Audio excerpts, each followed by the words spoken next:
নমস্কার, আমি মীর। সমকাল সংবাদকে আমার তরফ থেকে অনেক অনেক শুভেচ্ছা। সারা বছরের জন্য, সারা জীবনের জন্য আপনাদের দর্শকদের আমার তরফ থেকে অনেক শুভেচ্ছা আর অভিনন্দন। ভালো থাকবেন সবাই।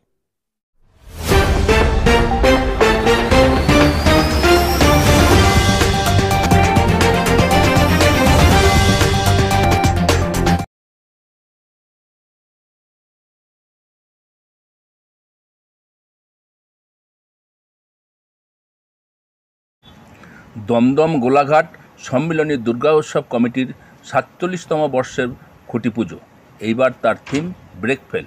সন্তানের মুখ চেয়ে বিবাহ বিচ্ছেদ বন্ধ হোক, শিশুদের শৈশব কৈশোর বাবা মা ও তার পরম আদর থেকে বঞ্চিত হওয়ার পদ্ধতির বিরুদ্ধে দমদম গোলাঘাট সম্মিলনী দুর্গা উৎসব কমিটির পদযাত্রা। দমদম থেকে শুভ ঘোষের সঙ্গে সুস্মিতা দেবনাথ রিপোর্ট, সমকাল সংবাদ।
হয়তো সকলের নাম আমি উচ্চারণ করতে পারছি আমাদের ক্লাবের পক্ষ থেকে।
আমি একটু অনুরোধ করব, বেশি না, একটু সংক্ষিপ্ত কিছু বক্তব্য থাকে। আজকে এরকম একটা দিনে উপস্থিত হয়েছে। খুঁটি পুজো তো সবসময় একটা খুব শুভ জিনিস, আর সবচেয়ে এটা ভালো লাগছে যে ওনারা যে এরকম একটা উদ্যোগ নিয়েছেন, যে এত বছর ধরে এই কাজটা করছি, আজকে 8 বছর পেরিয়ে যাচ্ছে প্রায়। এই যে ছোট ছোট করে এই কাজগুলো শুরু হয়েছে না, গত বছরও কলকাতায় 2-3টি পুজোতে পুরুষের অধিকারের বিষয় নিয়ে পুজো হয়েছে থিম করে, কিন্তু এই যে আজকের বিষয়টি, এটি কিন্তু অত্যন্ত অভিনব। এবং সবচেয়ে বড় কথা, আজকে ফাদার্স ডে। আমি জানি না আপনারা কজন সেটা জানেন, জুন মাসের 3য় রবিবার ফাদার্স ডে হয়, এবং আজকে এল্ডারলি অ্যাবিউজ অ্যাওয়ারনেস ডে, অর্থাৎ সিনিয়র সিটিজেনদের সঙ্গে যে বিভিন্ন রকম নির্যাতন হয় সেটার সচেতনতার জন্য দিন। গতকাল আমাদের এমনি একটা পুজো, মানে মানুষের জীবনে তো বাবার ভূমিকা অপরিসীম, কখনোই বলি না মায়ের ভূমিকা নেই, কিন্তু বাবার ভূমিকাটা আমরা প্রায়শই উচ্চারণ করতে ভুলে যাই, কারণ বাবারা তাদের নিজেদের ভূমিকা নিয়ে কখনো কথা বলেননি আমাদের জীবনে। দেখবেন মায়েরা যত সবসময় সন্তানকে বলেন না, তোর জন্য আমি এত করলাম, তুই এখন এরকম করছিস, আপনারা নিজেরাই সত্যি মনে করে এই কাজ করতে নাহলে জানতে পারতাম না যে বাবারা সন্তানের জন্য সব করতে পারে। তো তার ফলে কি হচ্ছে, এই একটা বাবাহীন প্রজন্ম তৈরি হচ্ছে। মায়েদের ক্ষেত্রে এটা কম হয়, কারণ আমাদের দেশে বা বিদেশেও বলুন ফাদার্স রাইট মুভমেন্টটা একটা বড় মুভমেন্ট। আজও আইন অনুযায়ী সন্তান সাধারণত মায়ের কাছেই থাকে, যদি খুব একটা এদিক ওদিক না বললাম তুই এখন এরকম করছিস। এটা সত্যি নিজেদের বুকে হাত রেখে বলবেন, এখানে কোনো নারী পুরুষের বাইনারি না। পুরুষ মানুষ জেনারেলি এটা করেন না। মারা যত সহজে সন্তানকে বলেন ওর বউ আসার পর তুই আমায় ভুলে গেলি, সন্তান কিন্তু ভুললে বাবা মাকে একসঙ্গেই বলেন, কিন্তু বাবারা কি খুব বেশি কোনোদিন এটা সন্তানকে বলেছেন বউ আসার পর তুই আমায় ভুলে গেলি? আমার কিন্তু এটা মনে হয় না। প্রত্যেকে নিজেদের দিকে তাকিয়ে দেখবেন, নিজেদের বাড়ির দিকে তাকিয়ে দেখবেন আপনাদের বাবারা কতবার আপনাদের এই কথাটা বলেছেন। তাদের কিন্তু মনে দুঃখ হয়, খারাপ লাগে, কিন্তু তারা বলেন না। খুবই ভালো কাজ, দীর্ঘদিন ধরে ভালো ভূমি করে প্রয়াস করে এখানে তাদের আমার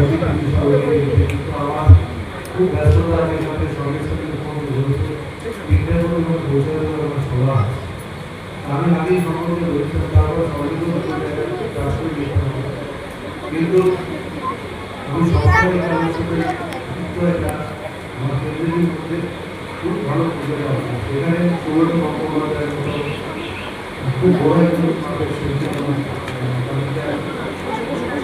পাওয়া যাচ্ছে, খুব বড় শিল্পী দিদি আছে, নেতৃত্ব আরো সবাই আছেন যাতে বাবা মার সঙ্গ পায়। এই কারণে আমরা এই ডিভোর্সের বিরুদ্ধে একটা থিম তৈরি করেছি, যেটার নাম দিয়েছি আমরা ব্রেকফেল। এটা আপনারা দেখতে পাবেন এবং এর অভিনব মূর্তি এবং থিম আপনারা প্যান্ডেলে আসতে দেখবেন। এই প্রতিমা শিল্পী বা থিম যারা করছে, থিম করছেন মানুষ রায়, প্রতিমা শিল্পী হচ্ছেন দীপেন মডেল। এটা আপনার পরিকল্পনা অনেকদিন ধরে? অনেকদিন ধরে, আমাদের প্রায় ধরুন গত বছর দুর্গা পুজো শেষ হওয়ার পর থেকেই আমরা পরিকল্পনা করি। আজ সকালে একটা দেখলাম মহিলাদের একটা র্যালিও দেখলাম, ডিভোর্সের এগেনস্টে বিরুদ্ধে। বিশেষ কেউ অতিথিদের কারা কারা থাকছে না কি আমাদের? আমাদের এখানে আজকে অতিথি প্রচুর রয়েছে, আপনার বিভিন্ন শিল্পীরা রয়েছে, নন্দিনীদি রয়েছে, প্রচুর শিল্পী, মানে কজনের নাম নেব আমাদের মন্ত্রী ছিলেন সুজিত বোস। আপনার পুরো নাম? আমার নাম শঙ্কর সরকার, আমি ক্লাবের সেক্রেটারি। বললাম এটা ঠিক ফাদার্স ডের দিনেই করেছি, কারণ হচ্ছে আমাদের যে থিমটা এটা ঠিক বিবাহ বিচ্ছেদের বিরুদ্ধে। এই যে বিবাহ বিচ্ছেদ হলে বাচ্চারা বেশিরভাগ সময় মায়ের সঙ্গে, যারা নিউজ কভার করছেন তাদের এবং যারা ইউটিউবার আছেন তাদের উদ্দেশ্য, সন্তান মাকে এরকম ভালোবাসে না, বাবারও ভালোবাসে। সেখানে আবার বলে তো মেয়েরা বাবাকে বেশি ভালোবাসে, ছেলেরা মাকে। আজকে সন্তানের জীবনে বাবা মা দুজনে দরকার। আজকে সেই মায়ের খুঁটি পুজো, দুর্গা পুজো, পুজো কি বলছেন?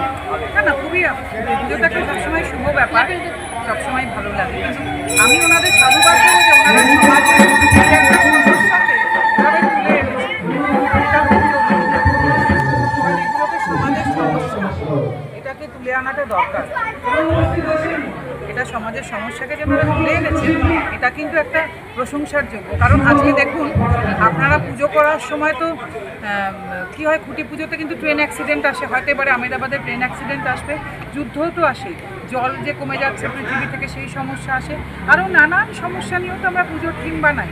তাহলে ডিভোর্স নয় কেন? ডিভোর্স তো একটা জ্বলন্ত সমস্যা সারা পৃথিবী, ভাই বাবাদের যে লড়াই, এটাও তো একটা বড় সমস্যা। তাহলে এগুলো আসা উচিত।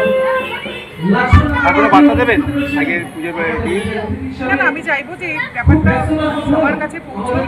এই যে ঠাকুর দেখতে লোকে আসছে, চাই যে সেটা সবাই জানুক যে ডিভোর্স ব্যাপারটা কিন্তু ভালো নয়। স্বামী স্ত্রীর মধ্যে ডিভোর্স হয় হোক, বাবা মার মধ্যে যেন সদ্ভাবটা বজায় থাকে, তাদের সন্তানরা ভালো থাকে। থ্যাংক ইউ দিদি। ভালো পুজোর নাম করা পুজো এবারও আমার বিশ্বাস ভালো পুজো হবে। আমার শুভেচ্ছা রইল, এই যে প্রতি পুজো দিয়ে শুরু হলো পুজোর কাউন্টডাউন। সবাইকে আমার প্রণাম। Thank you.